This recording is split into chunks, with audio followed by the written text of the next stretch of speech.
Hey everyone, and welcome to Almost Cancelled. I'm Peter, that is Connor, and we are going to talk about Homecoming, Season 1, Episode 9. It's called Work. So, full spoilers for the episode, as always. Yeah, Esmail's a crazy bastard. He's a madman. This episode starts in a new aspect ratio. Now, it's a more traditional aspect ratio, admittedly, but we're all familiar with the 2.35 to 1 widescreen movie ratio that a Yeah, lot, a lot of and films if you use. really want to learn about it, go and become a patron of ours, and you can listen to a lecture from Peter. Yes. 121 extra, episode 1 was me basically teaching Connor about aspect ratios You for say about 2 teaching, hours. 90% of which I was already aware of. Yes, but you were a stand-in for the layman. I was. I played the part well. Wasn't much acting involved. So we start off with a new aspect ratio, and it's very, very quickly, very clear what the aspect ratio means in this case. This is the past. This is a flashback to when Heidi was hired. Which is fascinating that it's at its widest before she's involved, and then it's at its thinnest when she's forgotten everything. Yeah. It's like at least she feels like she's ready to take on the world, that she knows everything. Yeah. Yeah. And Uh, she got a little bit restricted when she got into not really restricted, but a bit restricted when she got the job and was going about a day. I would describe it as she's a little bit in over her head because she knows she's not really qualified. Yeah. So does her mother. So does her mother. So does what's his face, Colin. He does too. Yes. Because we come back to the interview at the end, and she kind of flunks it because she's really unsure of herself, and then Such an awful interview. it is. She's like and I think that basically it's It's like like, Connor ooh, when he don't tries to really present know. one of these things himself. This is what Connor sounds like as Heidi in this interview, and but so he's ready to just like kick her out, and then she's like, "No, let me like final, just recover that last point. Thank you very much." And she says, but she's willing to just build her life around this job.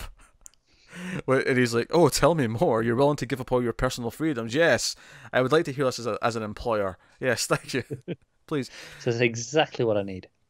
This is very much a setup episode for me. Obviously, there's the big dramatic point of Heidi choosing to eat in the cafeteria, which we know what that means. She goes in and she takes the week 6 trays, Straight to week 6. That's a bold choice. and I have to wonder what is the effect of going straight to week 6 and not going, because presumably the dosage gets bigger maybe as it goes. I would have thought so, and there's a reason why it's gradual, right? Yeah, or if not bigger, then there's at least maybe other elements to get added in as they go. Yeah, yeah. I wonder if this is why she was able to trigger remembering, was that Maybe. she went straight to just week 6. She didn't have the gradual. She didn't have it in a system for 6 weeks like everyone else did. Yeah, but it's very interesting because we speculated it was her choice, and it is her choice. She chooses in this scene because seemingly it was going to continue as normal had she just played along with what she was supposed to do. And we see Yeah, Collins ignoring the phone call from Craig, the asshole that Craig is, because he's presenting to the DoD his pitch. He's like, "Here, homecoming. This is what we're going to do." look what we got, dudes. Yeah, so looking forward to seeing more of that next episode. But no, the big thing is her choosing to go in, eat the food, be with him side by side on the table, although across from each other. But you know what I mean? Yeah, metaphor will Symbolically, be fine. yes. But they're sitting together, and we're going to go on this trip, this road trip they've been talking about. And he's like, "Yeah, after we get back," because that's the other thing. That's what really digs into her this episode, is that he's actually looking forward to going back when she knows fine well he really shouldn't be going back. Given how he felt before. Yeah, And the guilt of this, because when she tells her mother that she did awful things and she should be punished, even Carrasco, she's like, "Wait, what's going to happen to me?" And he's like, "Oh, we're not really looking for people at your level. We're looking for higher ups." yeah. And she's like, "Yeah, but I should be punished. Like, I was a part of something awful." She feels this guilt, and she's telling other people who are telling her to. I mean, Carrasco doesn't tell her not to feel guilty, but he's just like, "No, we're not after you. It's just not how it works necessarily." Mm. But what is interesting is that his boss makes a phone call after he insists upon I elevating the got claim. really nervous in this conversation before this happened. Mm. She's like, "Are you sure you want to elevate?" And he's like, "Yeah." I'm like, "Oh my God, they're gonna feed him the drugs. He's gonna forget everything." Oh, they might, or just have And him then whacked. she phoned Geist, and I was like, "Oh, maybe." Yeah, if nothing else, she has connections, and I think it ties into because when Colin comes home and he's with his wife, and she seems to know a lot about what's been going on. She seems to be in on it enough, and she's like, "Oh yeah, you and Topher from Dollhouse, you have got each other's backs. Like you'll take care of it. It's Oh, you fine." finally remembered his name, did you? I did, yes. Well, I didn't really. One of our commenters reminded me what his name was. But the and it's interesting that she probably knows what he's about to admit to, because he's about to admit that he had sex with someone, and they've got this box. This is very unhealthy, by the way. Just put your problems in a box and it'll go away. Well, see, yes, it's not that they're saying, "Oh, it'll go away." They're like, her logic is, you telling me isn't going to change it, which is true. She's like, "I'd rather not know." Which I suppose is fine in this instance because she's making that choice herself.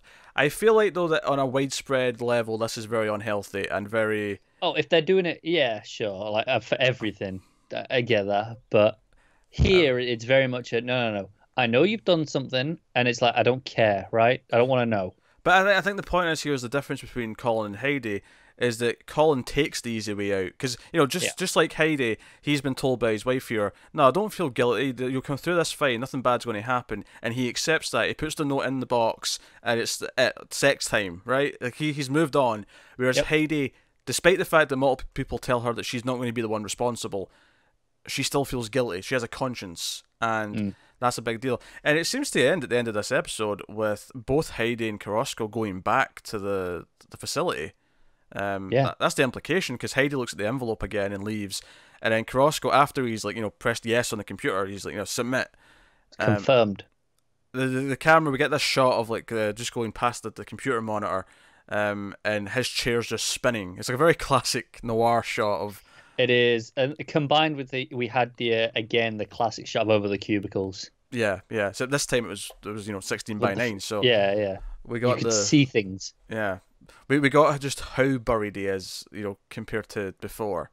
Yeah, it was almost more effective before though, just because it was way more unique as a shot. Whereas this is it's a pretty classic shot. Well, right? It's still a very good. I think they're effective together as a pair though, because the first one shows you how confined he feels. The second one shows how big the sea's in is. It shows how little he is in the grand scheme of things. Yeah. They're both effective for different ways. So having both is neat.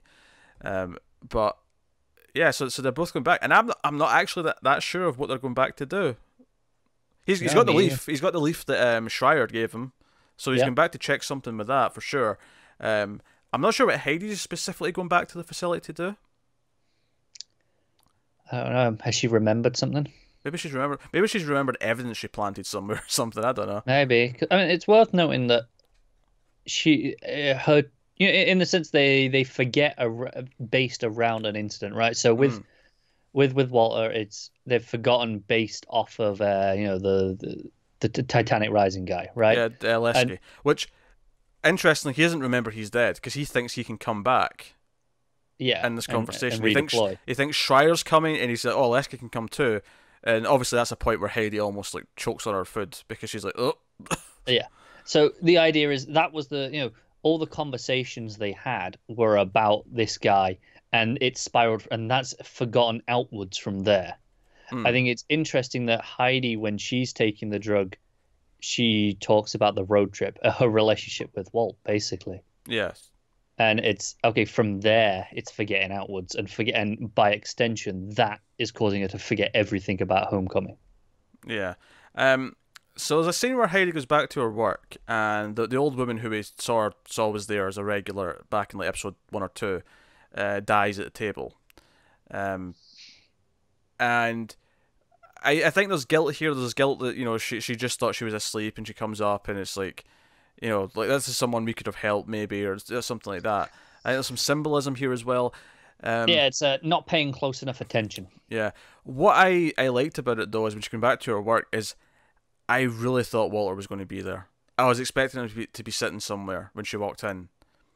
Oh, really? Yeah. I think because Carrasco's met with his mother, because the wheels have been moving, and I'm expecting to see him. I'm expecting to see him in present day. What is he like? Is he broken? Is he different? I think he's dead. You think he's dead? I think he died on his second tour.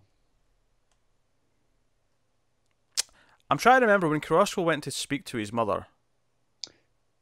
He asked to speak to him, and she said, "You can't speak to my son." Yeah. I'm trying to remember how she phrased it exactly. Yeah. Because that would tell me if you're I onto can't remember something. the exact phrasing either. I don't know if they'd have sent him back though because of the violent incident. Because we're on May 15th. It's worth mentioning this day where she eats the food is May 15th. This is where the violent incident is going to happen. That's a fair point. So I'm not sure. I'm not sure if he's dead. I don't know. We'll find out soon. Oh, we got one episode left, so if we're finding it out, we're finding it out We next better time. find out. This is just a limited series, right? I think so. As far as I know, it was, but I'm not 100% certain. I think it is. I feel like any type of season 2 would be a different story with different people. Yeah. Something like that, yeah.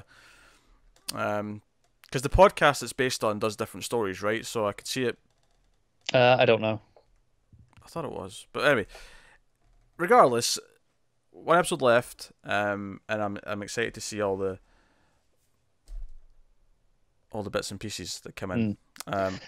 I do agree with you that you said this felt like a setup. It's like, all right, okay, we're building into the end. What are we doing? Yeah. It felt like it was more set up for the final episode than it had its own meat. Although the meat of her making the choice to take the food and take the drug is a big deal. It's a big deal in the grand scheme of the show. I would say in the same way that 1 and 2 felt like I really needed the second one to really get a grasp on the first one. I think this kind of feels similar where I feel like I need both of these parts to really get it at the end. Well, you'll be getting it soon, so I will indeed. We'll see. And I think it's a solid episode, but it does falter a little bit just because the last 2 or 3 have been so excellent and felt like they've been paying off a lot of things. I think last episode was probably the best. Probably, yeah. I couldn't name the music at the end of this episode, but it's very famous. Yeah. I'm blanking as well, but it's one of those that's like, yeah, I know this one. It's from an opera, right? I feel like it's from an opera. An opera or ballet, maybe something like that, yeah. Something like that. But it's one of those pieces of music you hear used dramatically in the same way.